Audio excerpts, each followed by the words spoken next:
ભગવાન નંદી ઉપર બેઠા છે, કોઈ ઉભું ન રહે. મંગળ દ્રવ્યો દોડાઈ ગયા, જીવો લઈને બધા નાસી ગયા. ભગવાન શંકરજીએ વીરભદ્રને પૂછ્યું, આ ગામમાં કોઈ પરણવ આવે ત્યારે કેમ આવું આવી રીતે બનતું હશે, આવું સ્વાગત કરતા હશે?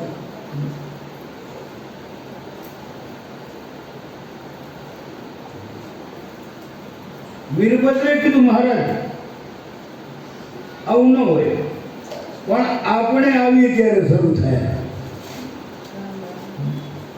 શંકરજીએ કહ્યું, કઈ વાંધો નહીં, આપણે સન્માનની હું જરૂર છે, આરોને ઉતારે હાલે જઈએ.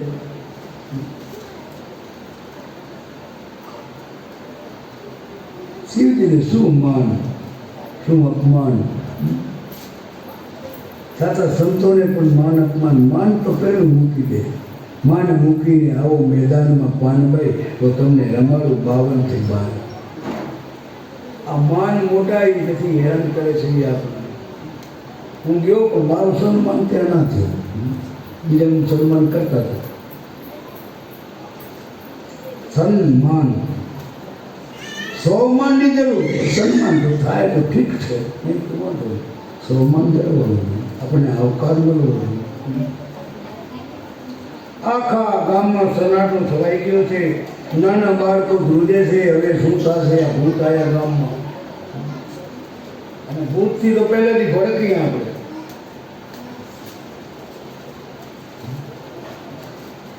ભૂત વળગે નહીં, એ બધી આ બધી કલ્પનાઓ છે, ભડકતો નથી. ડરવું નહીં. ભૂપા ભરાડી કોઈ વેમમાં નાખે ને કે ભૂત વળી ગયું છે, આપણે એને કહી દેવાનું અંતર તને વળગે, તારા પાસે આવે. કાંઈ ન વળગે. સાત્વિક જેનું જીવન છે, જે સત્યને માર્ગે જેને હાલવું છે. શું ભૂત કરે? ત્યાં ભૂત હોય, એના ઘરમાં હોય એની પ્રવેશ ન કરી શકે. જ્યાં દીવાની જ્યોતું જલતી હોય, જ્યાં ધૂપના ધુમાડા થતા હોય, જ્યાં ભગવાનનું નામ લેવાતું હોય, જ્યાં મા દર્દીવાના પૂજન થતા હોય, એ પ્રવેશ કરી શકે ઘરમાં ભૂત? આ ભૂત આવે તો ઘરમાં જુગાર, દારૂ, ચોરી, માંસ, મટન આવું બધું હોય તો ભૂત આવી જાય. એનાથી આ ભૂલે આખા ગામમાં બધા ડર લાગવા માંડે.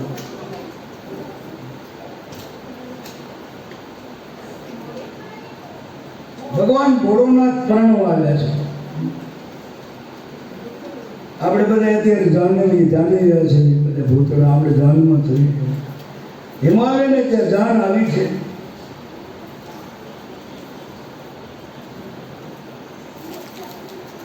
હિમાલયના સાસુ મેનાવતી મેના શિવજીને શણગાર બધાઓ આવ્યા છે.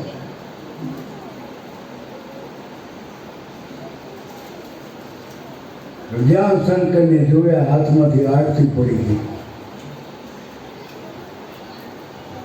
આરતી ઉતારવા ગયા ત્યાં શિવજીના લેલાટમાં ચંદ્ર જોયો અને શંભુના લેલાટમાં ચંદ્ર જોતા મહિનાને થયું, હા એમ માની બેઠા કે હું હું સુંદર આરતી ઉતારીશ અને મારો જમાઈ ખુશ થશે, પણ એમના કપાળમાં લલાટમાં શ્યામચંદ્ર એની આગળ આરતીની શું જરૂર, અને એટલા માટે આરતી પડી ગઈ.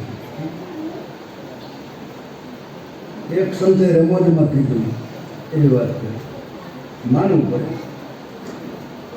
જો કે હવે તો બધું નીકળી ગયું છે, પણ આપણા દેશમાં આપણા અમુક રાજ્યો અમુક ઠેકાણે ગામડાઓમાં એવા વરરાજો પરણે ત્યારે સાફો પહોંચે.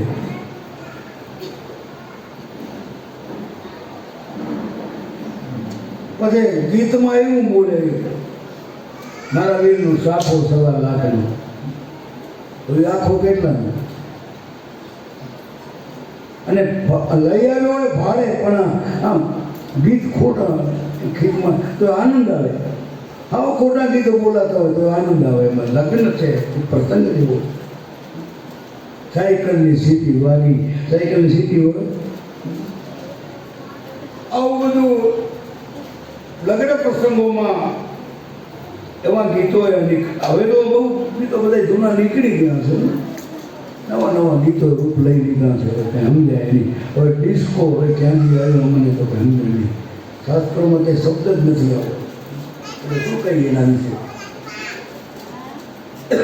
ગામડાઓમાં રિવાજ, છાપો બાંધ્યો હોય એમાં એક બલ્બ હોય, એનો પાવર છાપાનો હોય.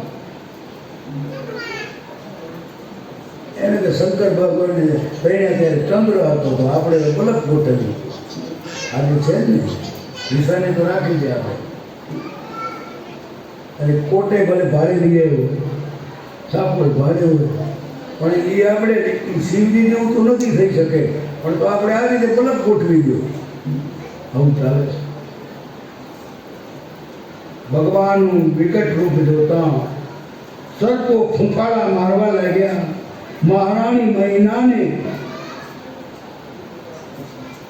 ચક્કર આવવા લાગ્યા. શિવજીના સાસુ મહિના પડી ગઈ, ચક્કર આવ્યા. મહિનાને મુઠકીને રાજભવનમાં લઈ ગયા. ભગવાન શિવનું બીજી વાર અપમાન થયું, પણ શંકરજીએ ગણોને પૂછ્યું એ જ્યાં જઈ કે બધા આવું કેમ થાય છે?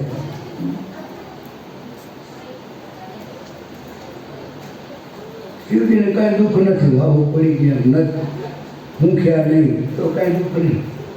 અત્યારના લાડા હોય તો હાલતા થઈ જાય. હજી પણ આ તો શિવજી ભોળોનાથ.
મંગલિયું વરતાય રે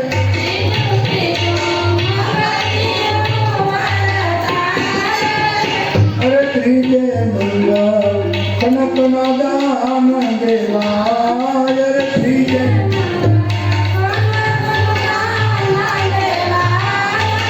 હીરે દાન વૈકુંઠમાં જાય રે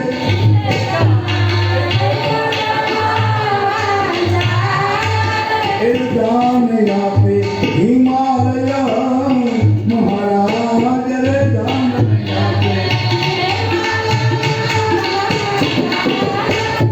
અરે ચોથું મંગલિયું વરતાય રે ચોથું અરે હીરે તોતે મંગલ કન્યાના દાન પાય રે તોતે મંગલ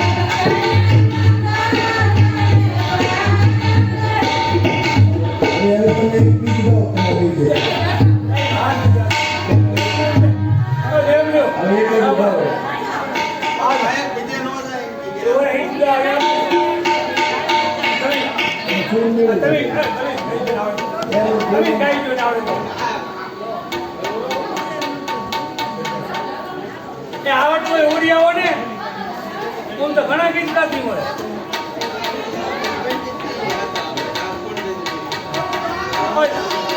અમર દેવું કઈ ગયા અમર દેવ રામ ને કાને આવડતું હતો અજાય હાથ ગયા